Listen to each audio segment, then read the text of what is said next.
Bom, então hoje a gente começa com a nossa primeira videoaula de português e a gente vai continuar tratando dos mesmos assuntos que a gente já estava tendo em aula.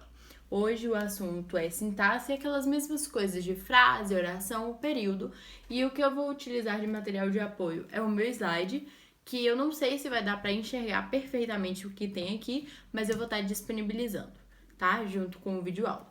Então vamos começar. O que é a sintaxe? Porque para que existe frase, oração, período, a gente precisa de alguma coisa no português que estude isso. E é a sintaxe. A sintaxe é o conjunto de relações que as palavras estabelecem entre si. Para começo, para a gente entender o que é a sintaxe, a gente precisa estudar especificamente o que é uma frase, o que é uma oração e o que é um período. A frase.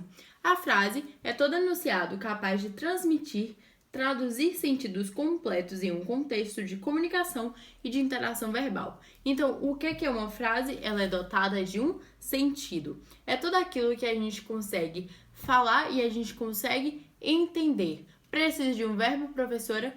Não. É apenas se eu falo uma palavra, por exemplo, oi é uma frase, eu entendi o que é. E os exemplos que eu botei aqui, ai é uma frase, socorro, o que e mais que coisa temível, terrível, desculpa. Tudo isso são frases porque detêm um significado.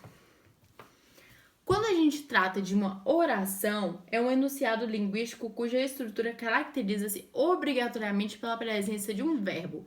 Então, quando a gente fala que frase é tudo aquilo que exerce um sentido, a gente entende que oração também é uma frase. Só que, para que seja oração, a gente precisa de um verbo. Então, o que a gente precisa ficar na mente? Toda oração é uma frase, mas nem toda frase é uma oração. Porque a oração precisa de um verbo. E como exemplos, eu trouxe corra, esses doces parecem muito gostosos e choveu muito no inverno. E período. O que é período? Período trata-se de um enunciado construído por uma ou mais orações e possui um sentido completo. Então, todo período é uma frase, professora? Sim. Toda frase é um período? Não, porque o que caracteriza o período? A presença de uma ou mais orações. Então, a gente tem que, na fala, o início e o final do período são marcados pela entonação e na escrita são marcadas pela letra maiúscula inicial e a pontuação final. Os períodos, eles podem ser divididos em dois, o simples e o composto. O simples são aqueles constituídos por uma única oração. E se a oração trata-se de uma frase com verbo, então o período simples vai ser quando eu tenho um verbo na oração. E período composto, quando eu tenho dois ou mais verbos, duas ou mais orações na minha frase. Ok? Vamos passar. Agora a gente vai entrar no outro assunto que também está dentro de sintaxe e que está dentro de frase, oração e período, que é sujeito. O que é sujeito? O sujeito é o termo essencial da oração que a quem se faz uma declaração e pode ser classificado em vários tipos, de acordo com o núcleo que apresenta. Então, o que é o meu sujeito? É aquele de quem eu estou falando na frase. A gente tem 5 tipos de sujeito. O sujeito simples, que é o primeiro, que é aquele que possui apenas um núcleo do sujeito, ou seja, o verbo se refere a apenas uma palavra. Qual foi o exemplo que eu tenho aqui? Pedro viajou. Quem viajou? Pedro. Logo, Pedro é o meu sujeito simples. O segundo, sujeito composto. Sujeito composto é formado por 2 ou mais núcleos, ou seja, eu tenho 2 sujeitos ou mais em uma frase. O exemplo que eu trouxe, pai e filho viajaram juntos todos os anos. É importante salientar que a maioria dos sujeitos compostos que vem, para a gente entender que é composto, tem esse somatório. O que é o somatório? O i. Pai e filho viajaram todos os anos, juntos todos os anos. Então, quem é meu sujeito aqui? Pai e filho. Temos também aquele que a gente chama de sujeito oculto ou elíptico. O que é esse sujeito oculto? É aquele que não está explícito, ou seja, não está lá. É esse aqui o sujeito. Não está explícito na oração, mas a gente sabe dizer quem é. Normalmente somos eu, o sujeito eu, ou a primeira voz do plural, que é nós. Então, o exemplo que eu trouxe é gosto de viajar todos os anos. Quando tem o gosto, o verbo está classificado como eu, não é? Eu gosto. Então, quem é o sujeito da frase? Sujeito oculto, eu. O próximo, sujeito indeterminado. É preciso ficar na cabeça para não confundir sujeito oculto com sujeito indeterminado. Por quê? Oculto é aquele que a gente não tá presente ali na frase explicitamente, mas a gente sabe dizer quem é. Contudo, o indeterminado, a gente sabe que tem algum sujeito na frase, mas a gente não consegue identificar. Normalmente as vozes dele é a segunda voz do singular, que é no caso terceira voz do singular, que é ele ou ela. E aí a gente vê que ele pode vir por verbo transitivo na terceira pessoa do plural, verbo transitivo indireto, ou verbo transitivo ou verbo de ligação, todos estes na frase. A gente precisa também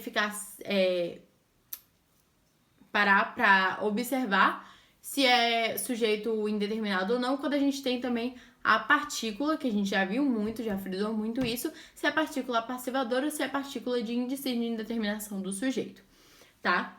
Então, só para recapitular essa parte rapidinho, toda vez que a gente for índice de indeterminação do sujeito, a gente não consegue passar da voz passiva para a voz ativa. Se a gente conseguir, é partícula passivadora, o sujeito ou vai ser simples ou vai ser composto, tá?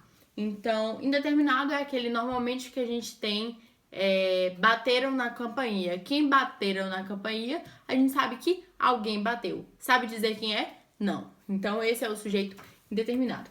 E, por fim, a gente tem a oração sem sujeito ou oração inexistente. Ou o sujeito inexistente, que pode acontecer com verbos ou com sujeitos que trazem verbos que determinam um fenômeno na natureza no sentido real e não no literal da palavra, tá? Então, quando eu falo choveu muito esta noite, é um sujeito inexistente, mas se eu falo choveram flores, flores é o meu sujeito, simples, tá?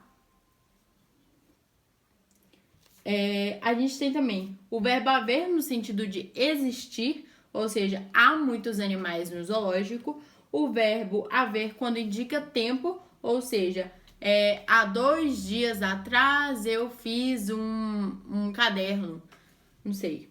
E também os verbos ser, fazer e ir, indicando o tempo, tá? Então eu tenho alguns exemplos, como era bastante tarde, fazia frio durante aquela noite e vai para uns anos que não vejo meus pais. E por fim a gente tem predicativo, por fim não, a gente tem esse mais um, tá? Predicativo do sujeito e do objeto, que são termos integrantes da oração, porque o sujeito e o verbo são termos essenciais da oração.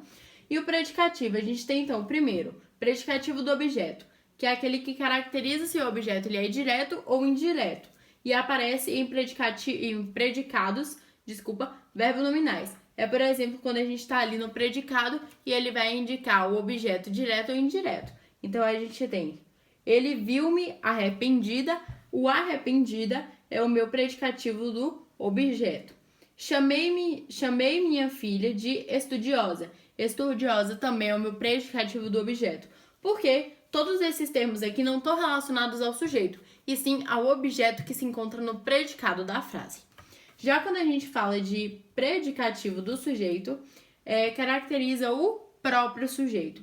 Então, ele vem sempre após um verbo de ligação, e é aquele, você parece cansado. Cansado é um estado, como a pessoa, você parece. Minha blusa é nova. O que é blusa? O que é nova? A minha blusa. Então, tudo isso que vem depois de um verbo de ligação e está caracterizando o sujeito é predicativo do sujeito. E, por fim, a gente tem o adjunto adnominal. O que é o adjunto adnominal? Ele vai possuir uma função adjetiva na oração, a qual pode ser desempenhada por adjetivos, locuções adjetivas, artigos, pronomes adjetivos e numerais adjetivos. Então, o que ele vai fazer? A gente tem aqui. As melhores receitas foram deixadas pelos nossos avós. Qual é o sujeito? As melhores receitas. Qual é o núcleo do sujeito? A parte mais importante? Receitas. Qual é, então, os meus adjuntos adnominais? A gente tem as, que é o artigo que está junto de melhores, que é o meu substantivo, o adjunto está sempre junto de um substantivo. A gente tem melhores também, que tá junto de receitas do meu substantivo, tá? Então, a gente tem que o predicado é o quê? Foram deixadas pelos nossos avós. A gente tem que lembrar que todo predicado vem a partir do verbo e não depois do verbo. Então, tudo que acompanha o verbo pra lá é o meu predicado. Ok? Então, esse é o nosso assunto. Se vocês tiverem dúvida, vocês podem estar me mandando. Acompanhe o slide também, que tá bem explicadinho, tá? E é isso. Fim, até a próxima aula. Beijo, até o próximo encontro.